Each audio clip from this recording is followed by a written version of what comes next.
2905-1962, Suprema Corte de Israel. 5 juízes proferem sua sentença.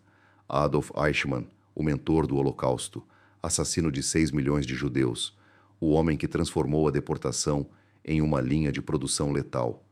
Seu recurso é negado. Restam apenas 2 dias. Você acredita que compreende o mal? Acha que consegue imaginar como é quando o mecanismo do genocídio é levado à justiça? No entanto, as últimas 24 horas de Adolf Eichmann revelam algo muito mais sinistro. Um homem que, mesmo com a corda apertando seu pescoço, jamais reconheceu a humanidade de suas vítimas. Jamais expressou remorso por orquestrar o extermínio sistemático de 6 milhões de vidas. O relógio está em contagem regressiva. 23 horas e 58 minutos até a abertura da armadilha. Se você aprecia história documentada como esta, inscreva-se. É a maneira mais eficaz de apoiar nosso trabalho. Além disso, compartilhe de qual cidade você está ouvindo. 29 de maio de 1962, prisão de Ramla, bloco 7, segundo andar. Adolf Otto Eichmann, de 56 anos, calvo e magro, repousa em sua cama. O homem que orquestrou a deportação de 440 mil judeus húngaros para Auschwitz em apenas 56 dias. Hoje, ele fica sabendo de sua sentença, sigilosa. O presidente do Supremo Tribunal, Itzhak Olshan, lê a sentença, com os juízes Shimon Agranat, Moshe Zilberg, Joel Zussman e Alfred Whitcomb presentes. Esses 5 homens passaram meses examinando minuciosamente cada prova das 15 acusações criminais. Crimes contra a humanidade, crimes de guerra e crimes contra o povo judeu. Cada acusação foi confirmada e a pena de morte, confirmada. A notícia chega à prisão de Ramla às 16h17. O diretor Avraham Mirshavi percorre o corredor para dar a triste notícia. 22 guardas foram designados para Eichmann, todos judeus sefarditas, meticulosamente escolhidos, sem permissão para guardas askenazes, devido à prevalência daqueles que ostentavam números tatuados nos braços e daqueles que haviam perdido famílias nos campos de concentração superlotados. Entre eles estava o guarda Shalom Nagar, de 26 anos, nascido no Iêmen, que ficou de guarda do lado de fora da cela de Eichmann por 6 meses. Ele o observava, o alimentava, provava sua comida para garantir que não estivesse envenenada e o ouvia enquanto escrevia memórias, justificando as injustiças. Eichmann jamais expressou arrependimento ou reconhecimento de seus atos. Mirchavi o informa através das grades que seu recurso foi negado e que a execução está marcada. Erguendo o olhar dos papéis, sem demonstrar qualquer emoção ou medo, Eichmann pergunta sobre o horário. Em breve, foi a resposta, dando início à dança dos preparativos para a morte. 300 quilômetros ao norte, em Petash Tikva, um homem chamado Pinchas Tseklikovsky trabalha sozinho em sua fábrica de crematórios.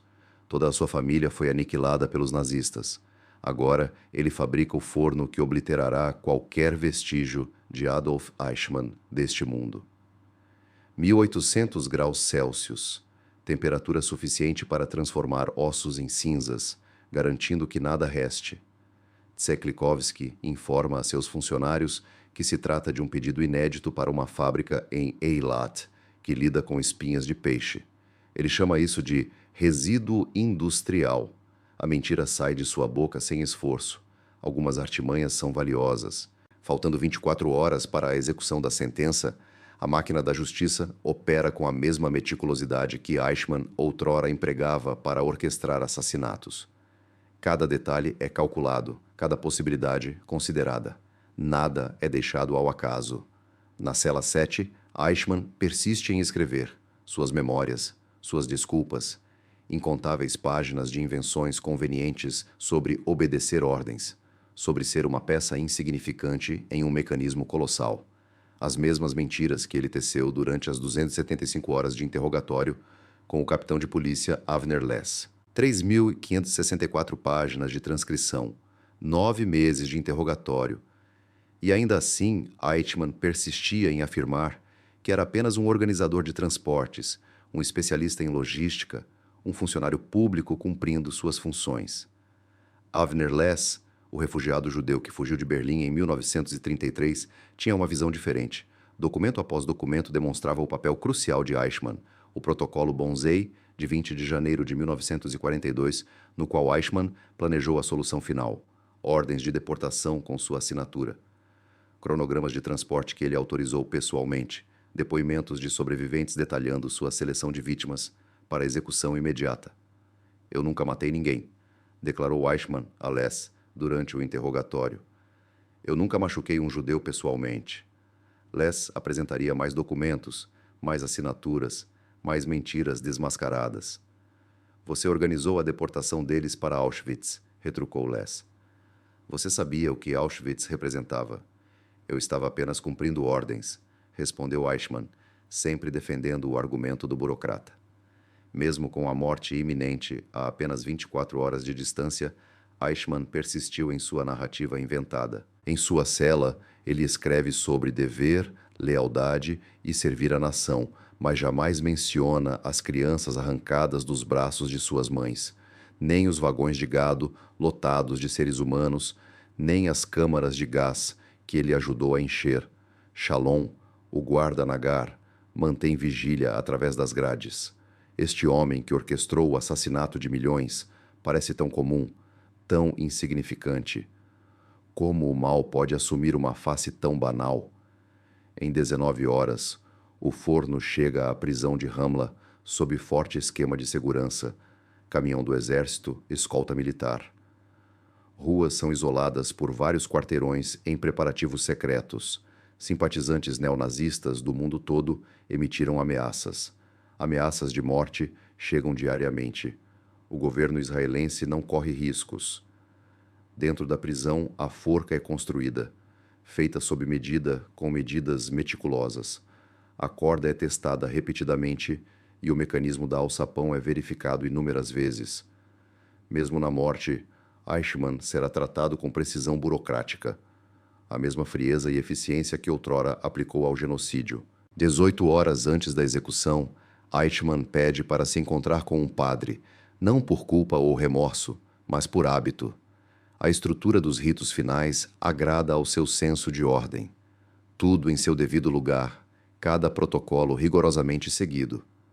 O padre William Hull, um clérigo canadense, chega à prisão. Ele é um dos apenas 4 jornalistas autorizados a testemunhar a execução. Mas, antes de tudo, oferece consolo espiritual ao homem que sistematizou o assassinato de crianças judias europeias. Há algo que o senhor queira confessar? Pergunta Hull. Eichmann permanece em silêncio por um instante. Esta poderia ser uma oportunidade para um reconhecimento, uma admissão da atrocidade que instigou, um vislumbre de humanidade para com aqueles a quem negou justiça. Obedeci às minhas ordens, responde Eichmann. Cumpri meu dever como oficial alemão. Apesar da morte iminente, ele não consegue, não quer, admitir sua verdadeira natureza. Não como um soldado obedecendo a ordens, não como um administrador preso em um sistema fora de controle. Faltam 17 horas para a execução. Na oficina da prisão, os guardas preparam o crematório, onde o corpo de Eichmann será cremado. Fornos construídos por Eklikovsky o consumirão logo após sua morte. Suas cinzas serão espalhadas no mar, fora das fronteiras de Israel, negando qualquer local para que neonazistas o homenageiem. Esquecimento total, uma réplica do destino que ele orquestrou para o povo judeu. Faltavam 16 horas para a execução. A esposa de Eichmann, Vera, visitou-o pela última vez no final de abril. Voando da Argentina para Jerusalém, ela pretendia vê-lo uma última vez. Comunicaram-se através das grades. Ela chorou, ele permaneceu estoico, discutindo recursos legais e assuntos financeiros com o mesmo distanciamento que outrora caracterizava seus cronogramas de deportação. Cuide das crianças, aconselhou-a. São Claus, Horst, Dieter, Wading, Buenos Aires, filhos de um criminoso de guerra, seus nomes levarão o dele. 15 horas antes de sua execução, Eichmann escreve um comovente apelo por clemência ao presidente israelense Yitzhak Ben-Zvi. Em sua carta manuscrita, ele expressa remorso por ter sido apenas um instrumento nas mãos de líderes, e não um líder ele mesmo, durante os atos horríveis que facilitou. Contudo, considerando seu papel na deportação de mais de 1 milhão de judeus para campos de extermínio e sua coordenação com outros oficiais nazistas para assassinar sistematicamente crianças, idosos e famílias, Ben-Zvi prontamente nega qualquer clemência ou indulgência. O gabinete israelense se reúne em sessão de emergência à medida que a execução se aproxima. Golda Meir, a ministra das Relações Exteriores, delibera sobre os pedidos de comutação de uma sentença de morte. Correspondências do mundo todo inundam a cidade, defendendo clemência e justiça. A decisão é tomada por consenso. Adolf Eichmann está marcado para ser enforcado à meia-noite, com 13 horas restantes. Em sua cela, Eichmann persiste em suas memórias, escrevendo fervorosamente, como se a linguagem pudesse alterar o destino iminente, como se as narrativas pudessem apagar imagens de vagões de gado, processos de seleção, câmaras de gás e valas comuns repletas de crianças que nunca mais celebraram um aniversário. Ele detalha sua infância em Linz, seus fracassos comerciais e seu alistamento na SS em 1932. No entanto, omite elementos cruciais: o fervor pelas crenças nazistas, a disposição para participar do genocídio e a busca implacável pela eficiência nos assassinatos em massa. Gardner lhe entrega o jantar que Eichmann mal consegue comer. Não por medo, ele nunca demonstrou apreensão, mas por concentração, ainda tentando controlar o relato. Mantendo-se firme em sua narrativa para justificar o inexplicável, ele escreve: "Eu não era ideológico, eu era apenas um técnico." A falsidade no papel ecoa os enganos apresentados durante seu julgamento. O promotor Gideon Hausner destruiu essa ilusão com depoimentos de centenas de testemunhas, sobreviventes que reconheceram Eichmann orquestrando deportações pessoalmente e oficiais nazistas, confirmando seu papel crucial no planejamento da solução final.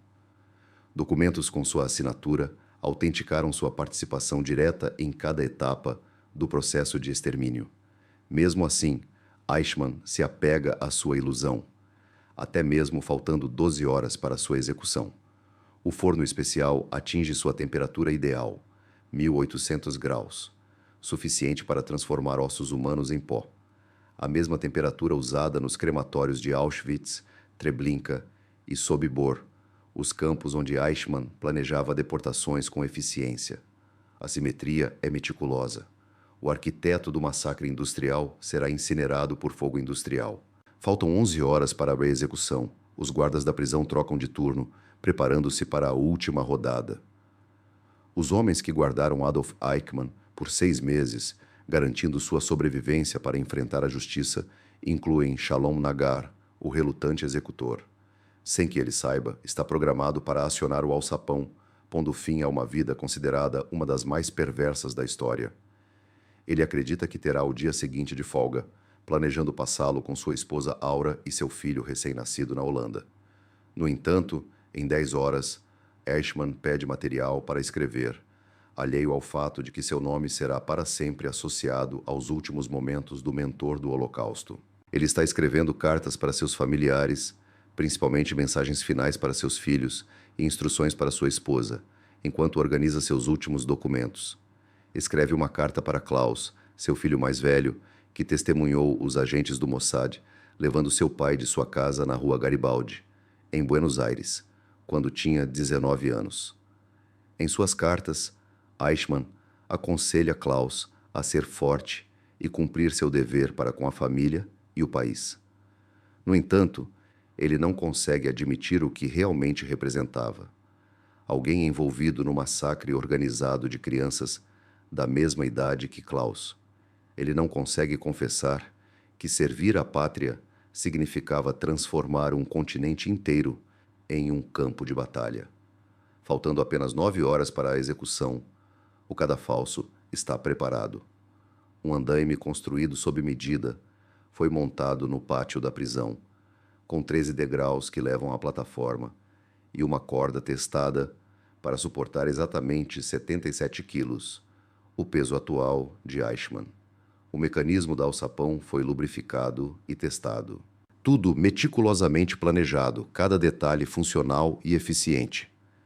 Essa é uma verdade que Eichmann talvez achasse irônica se tivesse consciência dela. A mesma precisão que marcou suas campanhas de deportação agora acelera sua própria morte. Contudo, a compreensão exige empatia, e a empatia exige o reconhecimento da humanidade nos outros, algo que faltava a Eichmann. Enquanto o relógio marca a contagem regressiva para a execução, a notícia se espalha por veículos de imprensa internacionais como Reuters, Associated Press e BBC. O pedido de clemência foi negado. O mundo se prepara para o fim de um dos vilões mais notórios da história. Jornalistas se reúnem do lado de fora da prisão de Ramla. Equipes de filmagem se posicionam para o anúncio iminente ao amanhecer. Dentro dos muros da prisão, 4 repórteres se preparam para cobrir a matéria que definirá suas carreiras. Paul Benedek, um judeu húngaro que sobreviveu ao Holocausto, testemunhará a morte do homem que orquestrou a deportação de 437 mil judeus húngaros em 1944. A obrigação profissional se entrelaça com a satisfação pessoal. A história clama por observadores. Faltam 7 horas para a execução da sentença. Eichmann termina sua última refeição, comida comum de prisão, básica, sem nada de especial, semelhante a que muitos detentos recebem. Nada extraordinário, apropriado para o mentor do genocídio, nenhum pedido especial atendido, nenhuma refeição final extravagante, apenas o alimento essencial para mantê-lo vivo até que a corda lhe ceife a vida. Ele deixa o prato intocado, não por ansiedade, mas por preocupação. Adolf Eichmann jamais demonstrou emoção humana. Em vez disso, continua escrevendo, justificando-se e mantendo sua inocência diante de provas irrefutáveis. Faltam 5 horas para a execução. O forno crematório designado atinge sua capacidade máxima, conforme o projeto de Zeklikovsky. Na hora da morte de Eichmann, todo vestígio de seu ser físico será transformado em cinzas, dispersas para além das fronteiras territoriais de Israel. Simbolismo intencional. Assim como Eichmann almejava eliminar os judeus da Europa, ele também desaparecerá da face da terra. Contudo, o paralelo termina aí. Suas vítimas eram inocentes. Seu legado, reverenciado. Seu desaparecimento, lamentado por inúmeras gerações que vieram depois. O fim de Eichmann será saudado como o encerramento do capítulo mais sombrio da história. 5 horas para a execução. A prisão mergulha no silêncio. As atividades rotineiras são interrompidas. Todos os olhares voltados para o evento mais crucial da justiça criminal israelense, a primeira e única execução na curta história do país. Um precedente gravado em sangue, sancionado pelos atos horrendos perpetrados. Na cela número 7, Eichmann lê suas memórias, página após página, repletas de invenções que o justificam. A narrativa de um burocrata incompreendido, enredado na máquina da guerra. Uma figura lamentável, compelida por circunstâncias incontroláveis a participar de atos que jamais defendeu. Talvez seja a maior mentira já escrita. Devido às provas conclusivas, tudo está claro como água. Documentos com sua assinatura, aprovando cronogramas de deportação. Depoimentos de testemunhas detalhando sua participação ativa no genocídio. Sobreviventes relatando sua presença nos locais de seleção. A decisão sobre quem sobreviveria e quem não sobreviveria foi tomada imediatamente. Faltavam 4 horas para o fim. Shalom Nager dirige-se a Holon, para o que ele acreditava ser uma noite de folga comum. Ele passeia com sua esposa e filho recém-nascido por seu bairro tranquilo. Sem que ele saiba, em poucas horas, uma viatura policial parará abruptamente ao seu lado, alterando sua vida para sempre em uma fração de segundo de sombria responsabilidade. Avraham Mirshavi, o chefe dos guardas, está ciente do que está por vir. O sorteio foi realizado. A decisão tomada ao amanhecer. Entre os 22 guardas, um carregará o peso de pôr fim à existência de Adolf Eichmann. O executor designado permanece alheio, pois o segredo deve ser mantido até o último instante. 90 minutos antes da execução, uma enxurrada de telefonemas internacionais bombardeia o governo israelense, implorando por clemência e pressionando diplomaticamente nações que se recusam a testemunhar o enforcamento de seus criminosos de guerra. Alguns se sentem desconfortáveis com o espetáculo, enquanto outros se preocupam com a irreversibilidade do ato. No entanto, a posição do primeiro-ministro David Ben-Gurion permanece resoluta. Adolf Eichmann orquestrou o massacre sistemático de 6 milhões de judeus e não demonstrou nenhum remorso durante os 9 meses de interrogatório. Durante seu julgamento de 8 meses, ele não mostrou compaixão por suas vítimas e se recusou a reconhecer as atrocidades que cometeu, mesmo diante da morte. A justiça exige sua execução, a história a demanda e o povo judeu merece um desfecho. Faltando apenas 2 horas, os corredores da prisão ecoam com passos enquanto os guardas assumem suas posições finais e as autoridades se preparam para o momento mais crucial da história do prédio. O cadafalso permanece silencioso na escuridão. A corda está bem apertada, preparada. O mecanismo da alçapão é testado pela última vez. Em sua cela, Eichmann larga a caneta. Suas memórias estão completas. Sua defesa final está pronta. Inúmeras mentiras que serão examinadas por historiadores como exemplos de como a maldade busca se justificar. Como o genocídio finge ser um dever, como matar se disfarça de patriotismo. Ele dobra os documentos cuidadosamente e os coloca em ordem, o burocrata organizando sua papelada final. Mesmo na morte, ele preserva a aparência de administração organizada que outrora o tornou eficiente em organizar assassinatos em massa, 1 hora para a execução. O telefonema chega ao escritório de Mirchav de Jerusalém, confirmando que não haverá prorrogação ou intervenção de última hora. Adolf Eichmann morrerá conforme o planejado, à meia-noite. Mirchav pega sua lista de guardas. 22 guardas escolhidos, homens que vigiaram o vilão mais temido da história. Um nome escolhido por acaso. Um homem selecionado para acionar o alçapão. Uma única pessoa, destinada a testemunhar o fim da maldade estruturada, passeia tranquilamente com sua família em Holon. Em meia hora, sua vida será irrevogavelmente alterada. Em meia hora, a sentença será executada. A van da prisão está parada no estacionamento, pronta para rugir pelas ruas de Holon. Ela procura um jovem guarda que acredita estar de folga. Um carrasco relutante precisa ser persuadido a cumprir sua tarefa horrenda. Dentro da prisão, os preparativos apressados se intensificam. A forca passa por uma inspeção final. O crematório queima na temperatura ideal. As testemunhas ocupam seus lugares designados.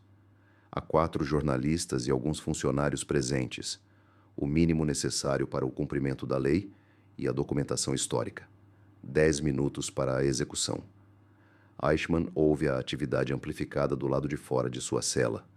Passos, vozes, sons de preparativos.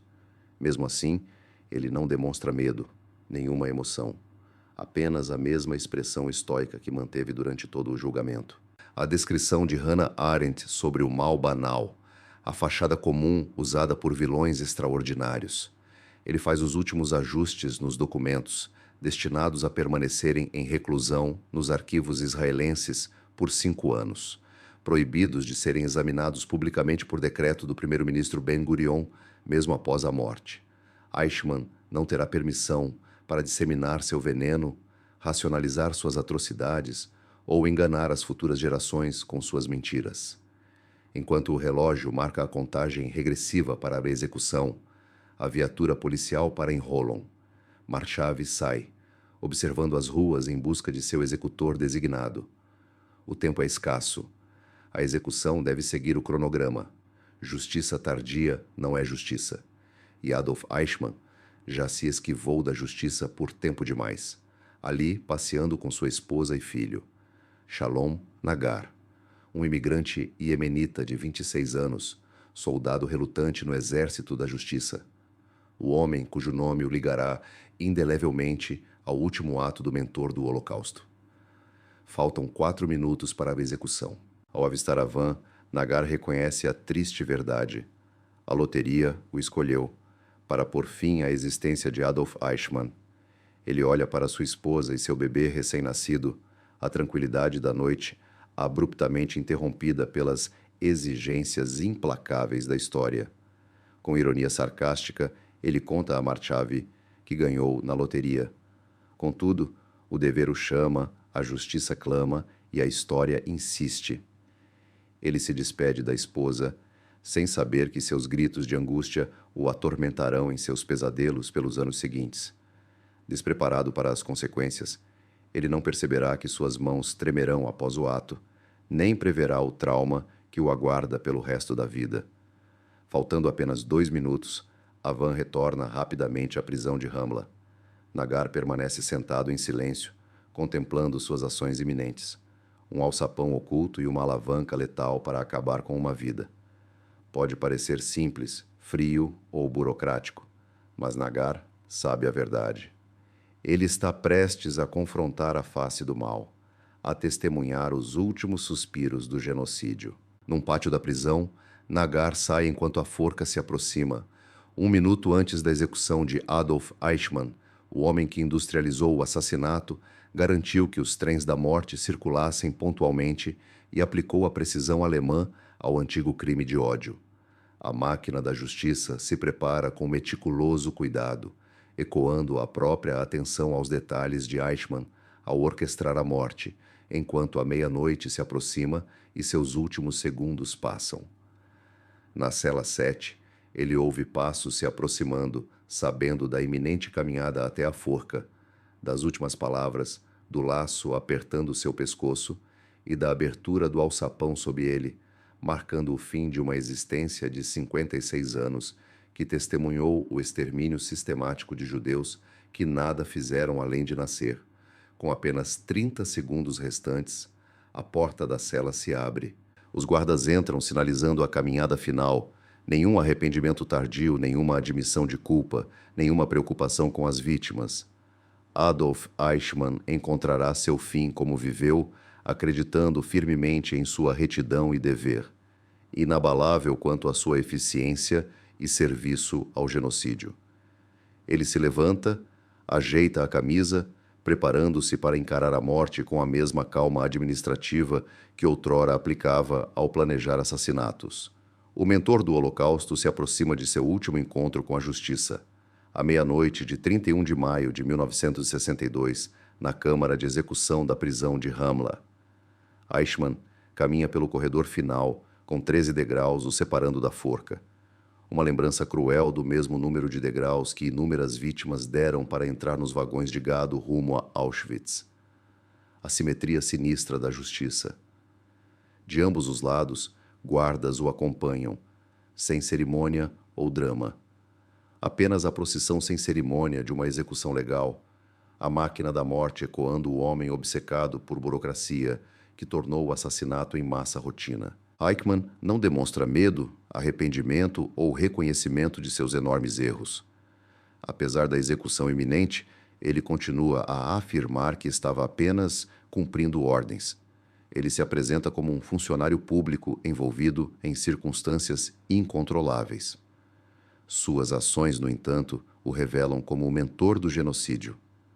O padre William Ho está no cadafalso, oferecendo um último consolo espiritual.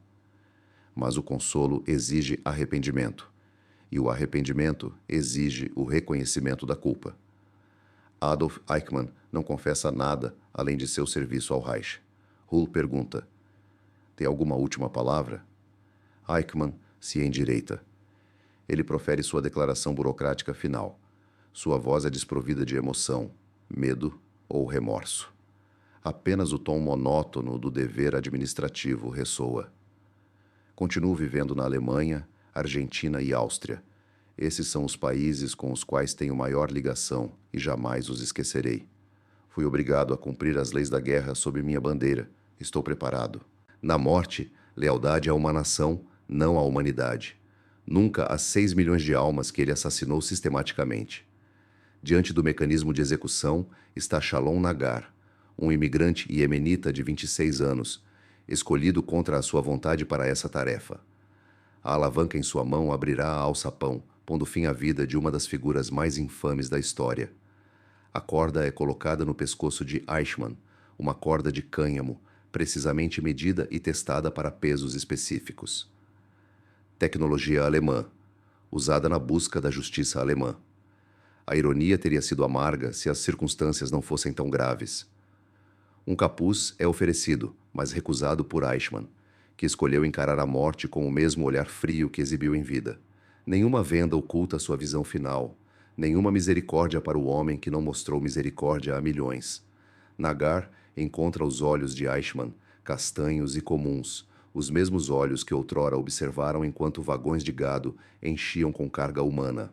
Os mesmos olhos que examinaram minuciosamente os cronogramas de deportação e as listas de transporte. Os mesmos olhos que observaram a construção dos campos de extermínio sem hesitar diante do terror que abrigavam. Nagar pergunta em hebraico: "Você está preparado?" Eichmann não compreende as palavras, mas capta seu significado. A pergunta final. O instante decisivo. O ápice de 56 anos dedicados a aprimorar a malícia. Ele acena com a cabeça. Nagar se posiciona atrás da tela. Sua mão treme no dispositivo, não por apreensão, mas pelo peso da história. Este momento ficará gravado em sua memória eterna. O homem que executou Adolf Eichmann. O dedo que acionou o mecanismo da justiça. 00002, 1º de junho de 1962. A escotilha se abre. Adolf Eichmann despenca no vazio. A corda enrijece abruptamente. Seu pescoço estala com um som semelhante ao de um galho seco quebrando. O mentor do Holocausto perece em um instante, mais rapidamente do que as multidões que morreram asfixiadas nas câmaras de gás, mais rapidamente do que as crianças que morreram de fome nos guetos. Adolf Eichmann, mais cruel que os idosos que pereceram em marchas forçadas rumo ao esquecimento, permanece sem vida. Os espectadores permanecem em silêncio contemplando a cena. A justiça foi feita, a história chega ao fim e o mal se acalma.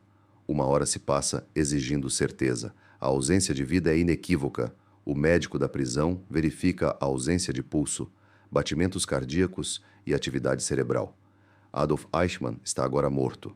Nagar realiza a tarefa subsequente de baixar o cadáver. O ar aprisionado nos pulmões sem vida é liberado com uma expiração arrepiante. Este foi o som final da garganta que levou milhões à morte. O ruído assusta Nagar, fazendo-o imaginar brevemente a presença da morte. No entanto, tratava-se apenas da física em ação, a pressão do ar e os processos de decomposição. Nada divino ou espiritual interveio.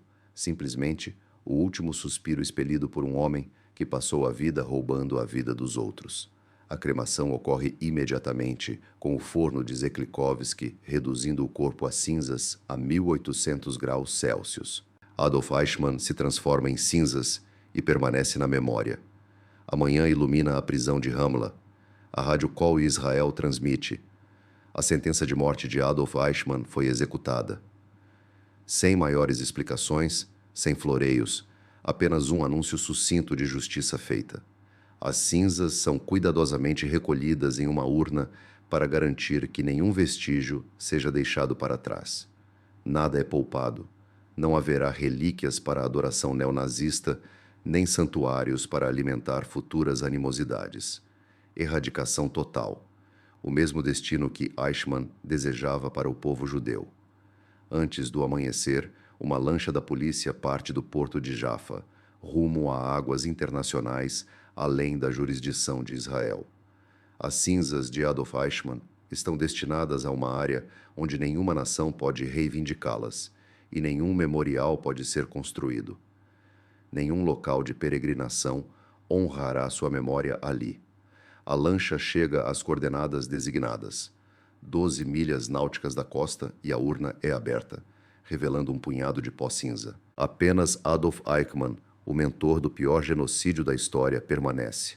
Suas cinzas flutuam com o vento, dissolvem-se no Mediterrâneo, submergem sob as ondas, mas desaparecem da terra. Sua história, porém, persiste para além das cinzas espalhadas, ecoando pelos continentes por décadas até os dias de hoje. Sua execução serve como um marco no direito internacional, afirmando que nenhum crime é antigo demais para a justiça, nenhum criminoso é poderoso demais para ser punido, Nenhum genocídio está fora do alcance dos tribunais humanos. Os registros do julgamento preenchem bibliotecas. 3.564 páginas de interrogatório por Avner Less, depoimentos de 108 testemunhas, 1.600 documentos com a assinatura de Eichmann, evidências de um sistema de assassinatos em escala industrial, um relato abrangente do genocídio nazista, o mais completo já compilado. Hannah Arendt escreve Eichmann em Jerusalém, um relato sobre a banalidade do mal. A análise de Shalom Nagar altera as perspectivas globais sobre o genocídio, mostrando-o como resultado das ações de indivíduos comuns e não de monstros guiados por ideologia em vez de consciência. Burocratas facilitam assassinatos, administradores transformam preconceitos em políticas públicas e funcionários públicos gerenciam vidas humanas como mercadoria. Nagar carrega o peso desse trauma por décadas. Seu sono é perturbado por pesadelos. A imagem do corpo de Eichmann o assombra e o som do ar escapando o assusta. Ele deixa o serviço penitenciário, deixa o peiot e a barba crescerem, torna-se açougueiro kosher e estudante do Talmud. A fé facilita sua cura das feridas infligidas pelo dever. Em 1992, 3 décadas após a execução, Nagar relata sua história à rádio israelense pela primeira vez. O relutante executor quebra o silêncio, revelando detalhes ocultos por 3 décadas. Ele compartilha os últimos momentos de Eichmann, a agonia de tirar uma vida e o fardo de ser instrumento da justiça na história. Em conversas posteriores, Nagar reconhece a significativa responsabilidade que lhe foi atribuída. Deus nos instrui a aniquilar Amaleque e a lembrar deste decreto. Eu cumpri ambas as ordens. O homem que iniciou o processo de justiça faleceu em novembro de 2024, aos 88 anos. Isso marca o fim de uma era significativa. Com sua partida, o último elo vivo com os momentos finais de Adolf Eichmann deixa de existir para sempre. Contudo, as lições permanecem. O precedente se mantém firme. O princípio estabelecido na prisão de Ramla ressoa em tribunais internacionais, tribunais de crimes de guerra e audiências de direitos humanos. Não há prazo de validade para o genocídio. Não há refúgio seguro para o massacre sistemático. Não há escapatória da justiça, não importa quanto tempo demore. Os julgamentos de Nuremberg demonstraram que a obediência a ordens não absolve ninguém de crimes contra a humanidade. O julgamento de Eichmann confirmou que o tempo não oferece proteção a criminosos de guerra. Cada marco em sua captura na Argentina, julgamento em Jerusalém e execução em Ramla serviu para reforçar a determinação do mundo em buscar justiça, independentemente do tempo decorrido ou da distância geográfica. 62 anos depois, seu precedente permanece. Jurados de crimes de guerra do Camboja, Ruanda e dos Balcãs se referem ao caso de Eichmann, a noção de que a maldade organizada deve ser confrontada com a justiça organizada, que o massacre burocrático não pode escapar da justiça por meio de jargões administrativos, que o genocídio é uma responsabilidade individual, não um destino institucional. O homem que transformou o assassinato em burocracia encontrou seu fim na forca. Seu corpo foi cremado, seu legado preservado apenas como um conto de advertência. O arquiteto do Holocausto lançou as bases para a justiça internacional. Sua morte desencadeou o movimento moderno pelos direitos humanos. O mal foi aniquilado na prisão de Ramla. A justiça prevaleceu na sala de execuções. A história encerrou sua página mais sinistra com o som de um alçapão se abrindo e a tensão de um laço se apertando. Às 10h02 do dia 1º de junho de 1962, Adolf Eichmann chegou ao fim de sua vida, simbolizando, contudo, verdadeira justiça, e não vingança ou ódio. Israel aplicou a lei meticulosamente à sua punição, assim como ele aplicou o assassinato, e a democracia à sua eliminação, assim como ele coordenou as deportações por genocídio. O relógio parou de marcar. O guardião da morte perdeu seu último compromisso. Sua última viagem sinalizou o ápice de sua obra. No silêncio que se seguiu, um novo som reverberou. Justiça feita aos arquitetos do genocídio. Este evento estabeleceu um precedente que ecoou em todos os julgamentos de crimes de guerra, processos por violação de direitos humanos e esforços para responsabilizar o mal por seus atos. A corda que pôs fim à vida de Eichmann tornou-se o elo que conecta as atrocidades do passado à responsabilização presente. A morte de Eichmann na prisão de Ramla estabeleceu um precedente para a justiça internacional que perdurou por gerações. No entanto, seus momentos finais talvez tenham sido os mais perturbadores, não pela ausência de arrependimento, mas sim pela sua incapacidade de compreender a sua necessidade. Este homem não estava atormentado pela culpa, nem confrontava a magnitude de seus crimes, nem reconhecia as vidas que ceifou. Em vez disso, entregava seu documento final, coordenava o transporte de última hora, seguia os protocolos meticulosamente, a personificação da banalidade do mal em sua essência mais pura. Sem sensacionalismo, sem drama, mas longe de ser envolvente, tratava-se simplesmente de uma indiferença moral banal elevada a níveis de genocídio. As transcrições de seu interrogatório ilustram melhor esse aspecto. 275 horas de interrogatório por Avner Less, incontáveis páginas de respostas de Eichmann, abordando repetidamente os mesmos tópicos, fornecendo continuamente as mesmas justificativas, sem jamais reconhecer que crianças judias tiveram seus nomes, famílias, aspirações e futuros roubados por seus planos de deportação meticulosamente organizados. Eu era o responsável pelo transporte, afirmou ele. O que acontecia no destino estava além do meu controle. No entanto, Les possuía os documentos. Diretrizes de deportação indicando tratamento especial, um eufemismo nazista para assassinato, cronogramas de transporte sincronizados com a capacidade de extermínio de Auschwitz, Treblinka e Sobibor. Provas de que Eichmann sabia o que seus trens transportavam e seus destinos pretendidos. Você sabia que Auschwitz era um campo de extermínio? Questionou Les. Eu entendia que era um campo de concentração. Você sabia que judeus estavam sendo massacrados lá. Eu tinha ouvido rumores. No entanto, rumores não são fatos comprovados. Você visitou Auschwitz pessoalmente. Você testemunhou as câmaras de gás. Eu posso ter visto algumas estruturas. Não me lembro de sua finalidade. Enganos disfarçados de jargão burocrático, fatos ocultados por eufemismos administrativos. As mesmas acrobacias verbais que transformaram a deportação em massacre e a realocação em genocídio. Fluente na linguagem da maldade organizada, mesmo com uma corda no pescoço, Eichmann a falava.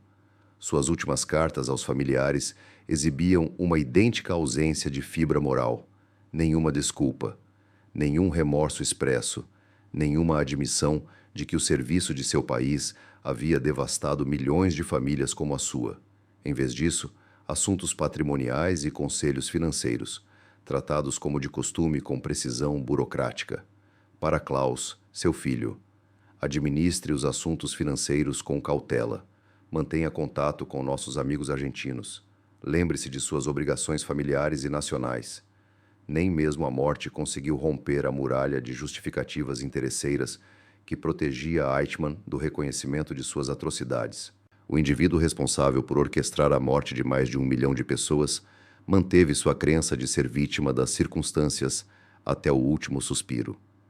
Essa ignorância moral ficou evidente em sua execução, caracterizada pela ausência de uma súbita mudança de atitude, de uma confissão tardia ou de qualquer reconhecimento das 6 milhões de vidas que ele indiretamente ceifou. Em vez disso, houve apenas a adesão ao procedimento de execução, obedecendo às ordens pela última vez. Rafi Eitan, renomado agente do Mossad que prendeu Eichmann em Buenos Aires, afirmou ter ouvido as últimas palavras de Eichmann quando a alçapão se abriu. Espero que todos vocês me sigam. Suas últimas palavras não foram de remorso, nem de aceitação da justiça, mas uma expressão final de malícia, desejando a morte de seus executores. As últimas palavras de um homem que continuou a acreditar que os judeus mereciam morrer. A cremação foi realizada com a meticulosa eficiência alemã, garantindo que cada fragmento ósseo fosse recolhido e cada partícula de cinza contabilizada. A meticulosidade das operações de deportação de Eichmann agora contribui para sua aniquilação total. Retribuição poética executada com finesse burocrática. O navio que transportava suas cinzas chega a águas internacionais ao amanhecer. O nascer do sol no Mediterrâneo ilumina o ato final. A urna é aberta. Partículas de cinzas se espalham na brisa salgada. Adolf Eichmann se desintegra no esquecimento. O mesmo vazio que ele pretendia infligir aos sistemas judiciais europeus. Contudo, diferentemente de suas vítimas, ele não é lamentado. Diferentemente delas, sua morte traz resolução, não tristeza. Diferentemente delas, sua eliminação torna o mundo mais seguro, não mais empobrecido. O legado do precedente da prisão de Ramla ecoa pela história. Augusto Pinochet enfrenta extradição de Londres. Slobodan Milosevic é julgado em Haia. Genocidas ruandeses são responsabilizados por seus crimes em tribunais internacionais. O conceito, nascido na Câmara de Execução de Eichmann, de que nenhum criminoso está além do alcance da justiça, se solidifica como lei fundamental. Crimes de guerra modernos, com raízes que remontam às salas de interrogatório, onde Avner Less confrontou Adolf Eichmann com documentos incriminatórios, a acusação tornou-se sinônimo de construção de casos contra os mentores do genocídio. Envolve a coleta meticulosa de provas, a exposição de falsidades burocráticas e a conversão de registros administrativos em instrumentos de justiça. O legado do caso Eichmann persiste no direito internacional dos direitos humanos, defendendo a jurisdição universal para crimes contra a humanidade, o dever de processar ou extraditar criminosos de guerra e refutando o argumento das ordens superiores como justificativa para o genocídio. Princípios jurídicos fundamentais foram moldados em meio ao turbilhão da justiça do Holocausto. A influência do julgamento transcende a mera avaliação. Foi a primeira vez que sobreviventes do Holocausto falaram publicamente na televisão, suas vozes ecoando em salas de estar em todos os continentes: América, Europa, África, Ásia. Estatísticas abstratas deram lugar a depoimentos pessoais, rostos humanos emergiram da obscuridade histórica. Os depoimentos diretos dos sobreviventes de Eichmann repercutiram globalmente, com a declaração inicial de Gideon Hausner, estabelecendo um precedente para o julgamento de crimes de guerra. Neste julgamento não estou sozinho. 6 milhões de vítimas estão ao meu lado, dando voz aos que não têm voz por meio do promotor. Este tribunal serve como um memorial, e o julgamento atua como uma ferramenta educacional para as futuras gerações encarregadas de lembrar. O caso Eichmann solidificou a noção de que o genocídio transcende o crime contra indivíduos específicos. Ele atinge a humanidade como um todo. A erradicação de grupos humanos representa uma ameaça para todas as espécies. Todos têm o direito de buscar justiça, e todas as nações têm jurisdição para processar. Os escritos de Hannah Arendt para a revista The New Yorker acenderam décadas de discussões sobre a essência do mal. O genocídio é resultado de seres monstruosos ou de pessoas comuns. Os criminosos de guerra são inerentemente maus ou moldados pelo ambiente em que vivem. As estruturas burocráticas podem transformar cidadãos comuns em arquitetos de atrocidades. O depoimento de Eichmann indica que ele era um indivíduo normal, não psicopata, sem histórico de violência e sem tendências genocidas aparentes. Era apenas um homem comum que encontrou significado na ideologia nazista e eficiência em coordenar assassinatos. A metamorfose do comum em monstruoso ocorreu por meio da perversidade institucional. Essa revelação remodelou nossa perspectiva sobre como os genocídios surgem. Não são surtos repentinos de ódio, mas sim a burocratização gradual da violência que normaliza o inimaginável. Criam-se sistemas nos quais pessoas comuns podem participar de atos de maldade extraordinários, mantendo um senso de normalidade moral. Os guardas da prisão de Ramla presenciaram isso em primeira mão. Eichmann parecia tão normal, tão comum, tão absolutamente banal. Como um burocrata tão comum poderia ter arquitetado o massacre de milhões? Como o mal poderia assumir uma aparência tão familiar? A resposta está nos registros. Um rastro documental de genocídio marcado por assinaturas em ordens de deportação, aprovações de cronogramas de transporte e coordenação com campos de extermínio. O responsável jamais disparou uma arma ou operou uma câmara de gás, mas possibilitou tudo isso por meio de sua proficiência administrativa. Shalom Nagar refletiu sobre esse fato por anos. O homem que ele condenou à morte não tinha nenhuma semelhança com o monstro em sua mente, sem presas, sem garras, sem sinais evidentes de maldade. Apenas um indivíduo comum, calvo e sem nada de excepcional, que por acaso orquestrou um assassinato em massa em escala industrial. Ele era meticulosamente limpo, recordou Nagar, sempre lavando as mãos. Educado, normal. Ninguém jamais imaginaria suas atrocidades. Essa normalidade era o aspecto mais arrepiante. Se Adolf Eichmann conseguiu cometer um genocídio mantendo uma aparência normal, o que isso implica sobre o potencial para o mal em cada coração? Que barreiras protegem contra a burocratização do ódio? Como as sociedades podem impedir que suas instituições se tornem instrumentos para assassinatos em massa? Essa era uma preocupação premente no período pós-Eichmann. Novos campos de estudo sobre genocídio emergiram. Sistemas de alerta precoce foram desenvolvidos para detectar o aumento da violência. Organismos internacionais foram criados para agir antes que assassinatos burocráticos pudessem ocorrer. A Convenção das Nações Unidas sobre o Genocídio, assinada em 1948 e amplamente ignorada por muitos anos, recuperou sua importância após o julgamento de Eichmann. Sua execução revitalizou princípios jurídicos antes teóricos. O mundo começou a levar a sério a responsabilidade de prevenir e punir o genocídio. O direito penal internacional expandiu-se rapidamente. O Tribunal Penal Internacional ganhou autoridade sobre crimes de guerra, crimes contra a humanidade e genocídio. Tribunais nacionais reivindicaram jurisdição universal sobre crimes internacionais. O arcabouço de responsabilização que teve origem com o julgamento de Eichmann se espalhou pelo mundo. Provavelmente, o impacto mais significativo foi educacional. O julgamento gerou o primeiro registro público abrangente, detalhando os eventos do Holocausto. Em vez de retratos sensacionalistas ou histórias simplificadas demais, documentou meticulosamente os processos burocráticos, as decisões administrativas e a logística de transporte, revelando a máquina do genocídio em detalhes angustiantes. Essas informações foram integradas aos currículos escolares em todo o mundo. Os alunos estudaram cronogramas de deportação e listas de transporte.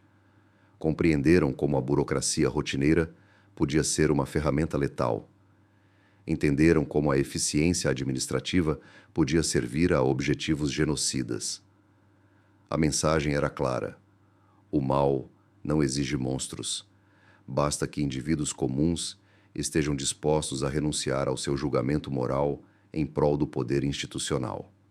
A transformação de Adolf Eichmann, de um empresário fracassado a arquiteto do genocídio, ilustrou a rapidez com que uma sociedade civilizada pode degenerar em brutalidade organizada. A execução de Adolf Eichmann na prisão de Ramla não significou apenas o fim da vida de um indivíduo, mas o início da missão organizada da humanidade para prevenir futuros genocídios. A corda que pôs fim à vida de Eichmann serviu como alicerce para a justiça internacional. Cada tribunal subsequente para crimes de guerra se referiu ao precedente de Eichmann. Cada processo contra os arquitetos do genocídio empregou as técnicas de investigação pioneiras do Bureau 06. Cada condenação por crimes contra a humanidade foi fundamentada na estrutura legal estabelecida no Tribunal Distrital de Jerusalém. As últimas 24 horas de Adolf Eichmann simbolizaram mais do que apenas o fim de uma vida perversa. Elas significaram o momento em que a humanidade decidiu que certos crimes são tão abomináveis, tão perigosos para a própria espécie, que jamais poderão ser perdoados, apagados da memória ou deixados impunes. A justiça feita à meia-noite na prisão de Ramla tornou-se uma promessa de justiça para as futuras vítimas de genocídio. A alçapão sob os pés de Eichmann abriu caminho para o direito internacional, enquanto a corda em seu pescoço inspirou o conceito de responsabilidade universal. 62 anos depois, esse princípio persiste em evolução. Criminosos de guerra da Síria estão sendo julgados em tribunais europeus e os responsáveis por atrocidades em Mianmar comparecem perante tribunais internacionais. O sistema de justiça, iniciado pela execução de um homem, cresceu e se estendeu por todo o mundo. O relógio, que parou de funcionar para Adolf Eichmann, continua a funcionar para suas vítimas. A memória delas alimenta os esforços contínuos para prevenir o genocídio, processar criminosos de guerra e proteger populações vulneráveis. Os mortos se comunicam por meio de documentos arquivados em Yad Vashem, suas vozes reverberando em tribunais de Haya a Phnom Penh. A revelação dos últimos momentos de Eichmann não se tratava de sua morte, mas de sua existência duradoura na memória humana e nos precedentes legais. O mentor da solução final transformou-se na base do direito internacional. O executor da pena de morte gerou instituições de responsabilização. À meia-noite na prisão de Ramla, o eco de uma alçapão se abrindo, a descida da justiça, o fim da maldade e o nascimento da esperança de que tal maldade jamais seria facilitada pela burocracia. Adolf Eichmann morreu como viveu, obedecendo a ordens, mas sua morte ditou ordens para as gerações futuras: lembrar, processar, prevenir, jamais repetir.